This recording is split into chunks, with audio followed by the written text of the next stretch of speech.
सप्तपदी.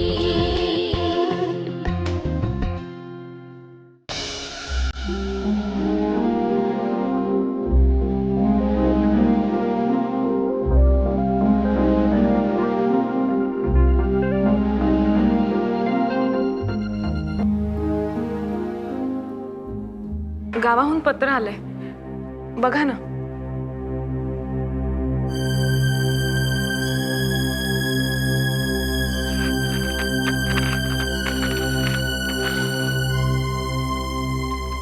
हे पत्र मला का दाखवतेस?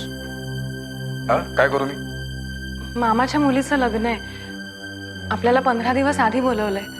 खास आग्रहाचं आमंत्रण आहे. 15 दिवस मी जाणार तिथे, त्या धूळ मातीत गलिच्छ वातावरणात राहणार मी. मेलो तरी जाणार नाही. गावातली सगळी अशिक्षित माकडं जमणार तिथे.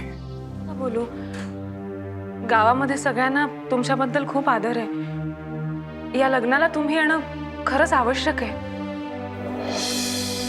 काय संबंध माझा त्या लग्नाशी? आणि हे सांगणारी तू कोण? माझ्या माहेरचं लग्न आहे. माझी प्रतिष्ठा, माझा मान ठेवा. माझ्या आई वडिलांची मान ताठ राहिलो. जाऊया ना आपण. हे बघ विद्या, मला जास्त चिडवू नकोस आणि मला नको त्या भाषेत बोलायला भाग पाडू नकोस. मुळात मला तूच मान्य नाहीयेस तर मला तुझ्या माहेरच्यांशी काय घेणं देणं? त्यांच्या माना ताट राहाव्यात म्हणून मी माझ्या प्रतिष्ठेचं शेण करावं? त्या अशिक्षित गावंढळ माणसांबरोबर राहावं असं वाटतं तुला? अजिबात जाणार नाही. आणि हो, तूही विचार करून जा. विचार? कसला विचार? मी जाऊ नको का? नाही नाही, खुशाल जा ना. 15 दिवस काय, मी तर म्हणतो महिनाभर राहा, 6 महिने राहा. इनफॅक्ट कायमची राहिलीस तर जास्त बरं वाटेल मला. जायचे तर जा, पण मी बोलल्याशिवाय परत यायचं नाहीस, कळलं?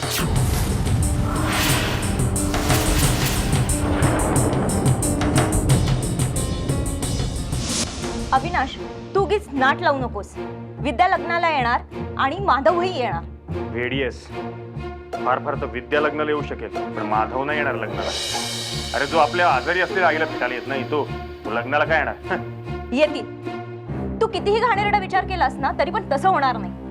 आणि अविनाश, एक ना एक दिवस तुला तुझ्या या घाणेरड्या विचारांची लाज नक्की वाटेल.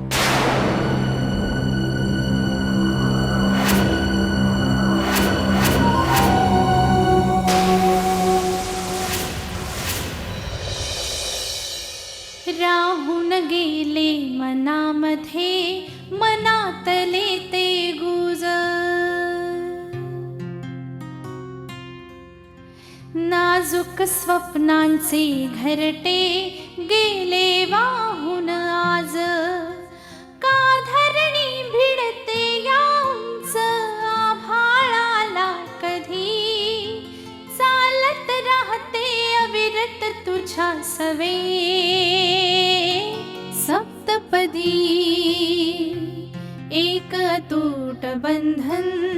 सप्तपदी.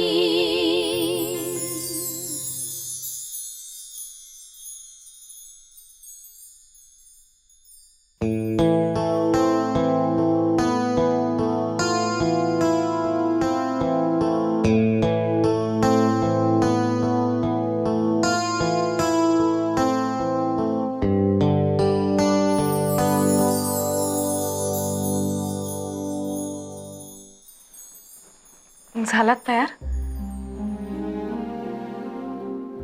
उद्यापासून मी नसेन तुम्हाला उठवायला. अर्थात त्याने तुम्हाला काहीच फरक पडणार नाही.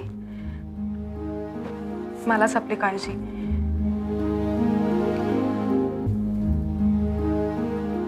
नाश्ता तयार आहे, जेवणही तयार आहे. रात्रीला पुरेल. उद्यापासून काही लागलं तर लतिका वहिनी आहेतच. शिवाय खानावळी आणि हॉटेल काही कमी नाहीत माहितीये मला. एक मिनिट.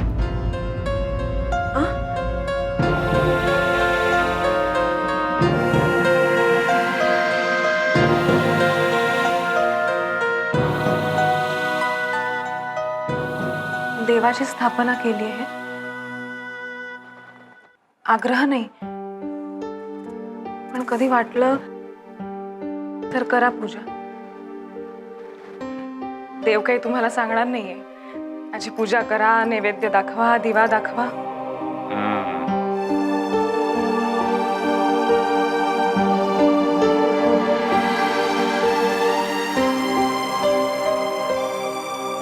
आठवडाभर तरी कपडे इस्त्रीला द्यायची गरज नाही. मोजे धुवून ठेवले, बुटांना पॉलिश केलंय, डझनभर रुमाल सुद्धा तयार आहे.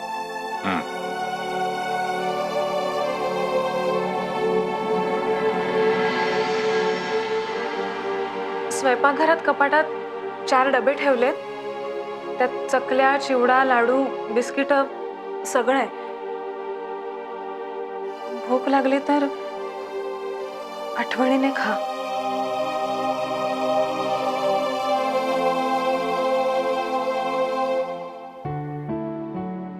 जमलं तर सिगारेट जरा कमी ओढा, म्हणजे खोकला नको व्हायला.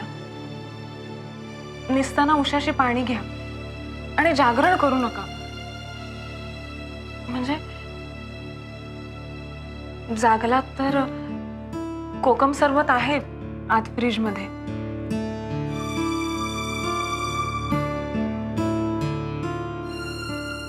निघू मी?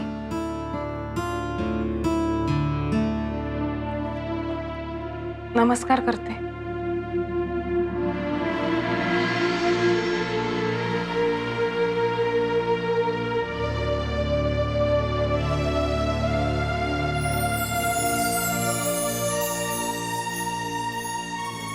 आशीर्वादाची गरज आहे, पण नसला तरी चालेल. मी कितीही गावाकडे राहिले तरी माझा जीव इथेच घुटमळत राहणार. काय करणार? कितीही झालं तरी लग्नाची बायको आहे मी तुमची. सप्तपदी चालून शपथा घेतल्यात आपण एकत्र.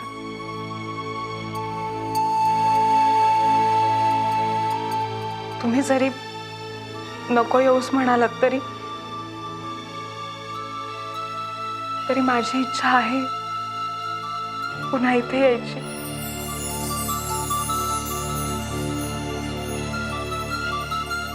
वाट बघेन पत्राची.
हॅलो, माधव बोलतोय. अरे माधव, मी तुलाच फोन करणार होते. काल खूप डिस्टर्ब वाटलास रे. खरं तर मी विचार केला की तुझ्या घरी येऊन जावं, पण म्हणलं उगाच. असो, आज एकदम सकाळी सकाळी फोन? कारण अनेक दिवसानंतर आजची सकाळ नेहमी सारखी आली. विद्या गावी गेली. काय? अरे पण एकटीच? ऑफकोर्स, एक प्रकारे तिच्या मामाने कृपा केलीच म्हणायची. बहिणीच्या लग्नाच्या निमित्ताने का होईना ब्यात गेली. अरे माधव, काय बोलतोयस तू? विद्या किती साधी आहे, केवढं करते ती तुझ्यासाठी. हा, कामवाली ठेवीन, पण बायको नावाचं ते बुजगावणं नको. सुटलो. आज मी खऱ्या अर्थाने मुक्त झालो मोहिनी. माझ्या मागची ती भुणभुण संपली ग. एक प्रकारे ते मेंटल टॉर्चरच होतं. माधव काय बोलतोयस तू? असो, फोन ठेवतो आणि हो, तुला भेटल्यानंतर मला तुझ्याशी काहीतरी महत्वाचं बोलायचं. Okay, bye. बाय.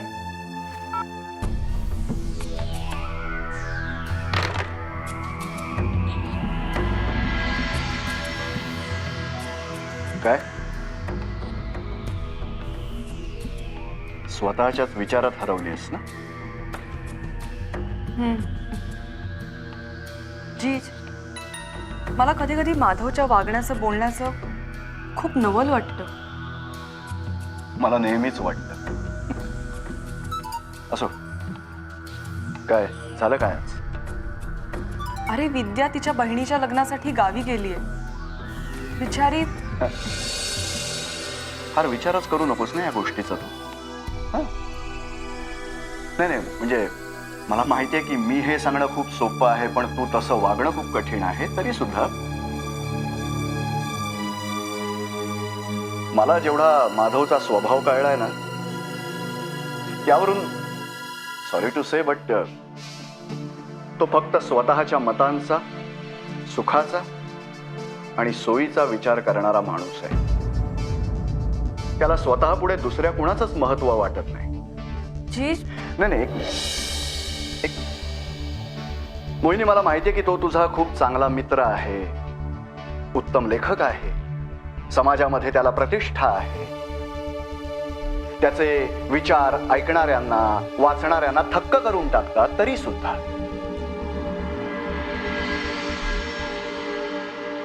सुद्धा हेही तितकंच खरं आहे की तो स्वतःच्या विचारांप्रमाणे वागत नाही. मोहिनी, देवाला देवत्व तेव्हाच प्राप्त होतं जेव्हा त्याला भक्ताच्या श्रद्धेची जोड मिळते. मग मला सांग, माधवला विद्याचं प्रेम का दिसत नाही ग? स्वतःच्या वडिलांबद्दल त्याला आदर का वाटत नाही? नात्यांशी एकनिष्ठ का नाही तो?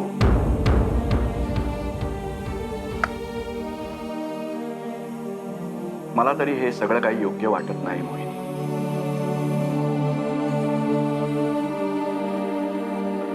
हे बघ, माझं म्हणणं इतकंच आहे की तू त्याच्या पर्सनल आयुष्यामध्ये गुंतू नकोस.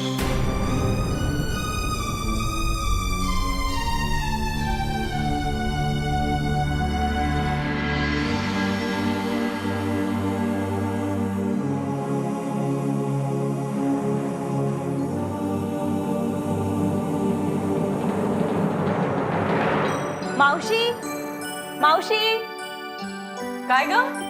विद्या आलीये. अगं बाई, अहो, आली का?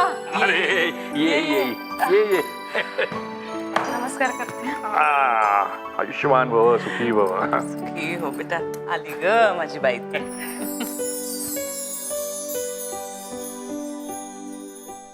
मला वाटतं विद्याच्या मनाचा, भावनांचा विचार व्हायला हवा होता.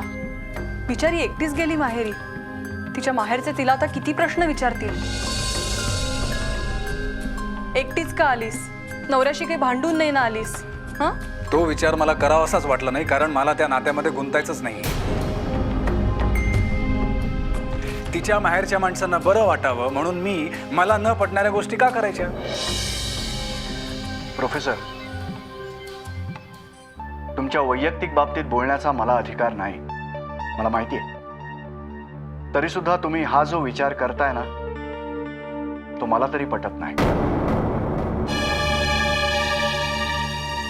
नाही बघा, लग्न समारंभात तुम्ही जावं की जाऊ नये हे मी सांगू शकत नाही, पण आपल्या माणसाच्या मनासारखं वागलं पाहिजे हे मात्र मी अवश्य सांगेन.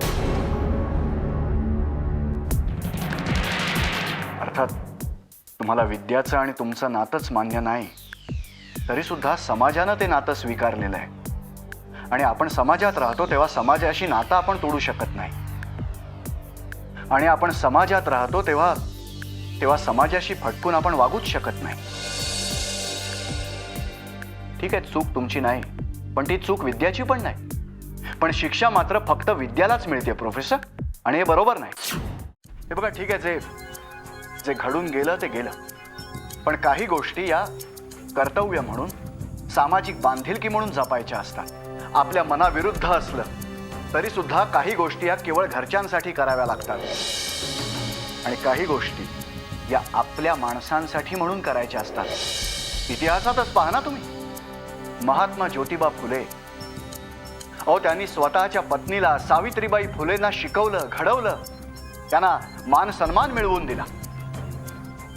धोंडो केशव कर्वे, राजाराम मोहन रॉय, किती उदाहरणं देऊ तुम्हाला. त्यांनी स्त्री स्वातंत्र्याचाच विचार केला, त्यांना उदात्त कसं बनवता येईल याचा विचार केला. मी समाजसेवक नाही डॉक्टर. इतक्या उदात्त भावना मला पेलवणार नाहीत. पण तुमच्या लिखाणात तुम्ही तसं लिहिता प्रोफेसर. स्त्री स्वातंत्र्यासाठी, स्त्रीला दर्जा मिळावा यासाठी तुमचं लिखाण असतं ना. मग मला एक सांगा प्रोफेसर, हे फक्त तुमचं लिखाणच असतं की त्यामागे तुमचे खरेखुरे विचारही असतात? अर्थात विचार, पण म्हणून मी जबरदस्ती सहन करणार नाही. माझ्यावर मतं लादणाऱ्यांच्या विरुद्ध मी बोलणार. विद्याला मी पत्नी म्हणून स्वीकारूच शकत नाही, कारण हा त्रास मला सहन होणार नाही. त्यापेक्षा मी माझी सुटका करून घेईन. सुटका म्हणजे? हो, माझ्या व्यक्तिमत्वाला शोभणारी, माझ्या विचारांना समजू शकणाऱ्या मुलीशीच मी एकनिष्ठ होऊ शकतो. त्यासाठी मी विद्याला दूर करू शकेन. शक्य झाल्यास दुसरं लग्न करू शकतो.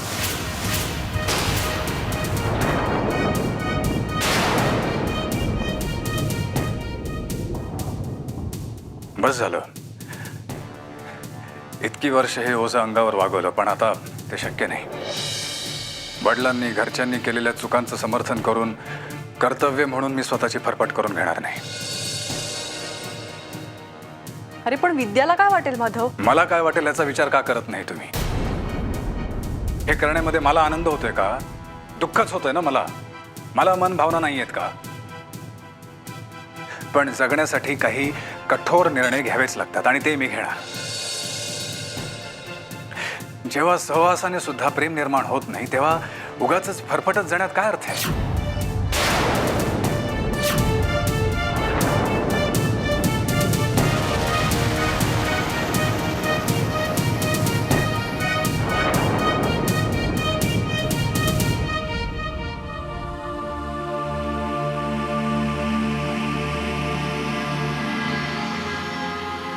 बघितलंस कसं बोलून गेला ते? दुसरं लग्न करणार म्हणून. अरे स्त्रीच्या भावनांवर लिहिणारा हा विचारवंत स्वतःच्या बायकोवर प्रेम करू शकत नाही? दी अगं, नवरा बायकोंमध्ये नक्की काय घडतंय आपल्याला कसं कळणार? तू अजिबात त्याची बाजू घेऊ नकोस आणि त्याच्यामध्ये गुंतूही नकोस. दी तू काय बोलतेस? खरं तेच बोलते. उगीच माधवचा संसार तुझ्यामुळे मोडला असं कुणीही म्हटलेलं मला चालणार नाही.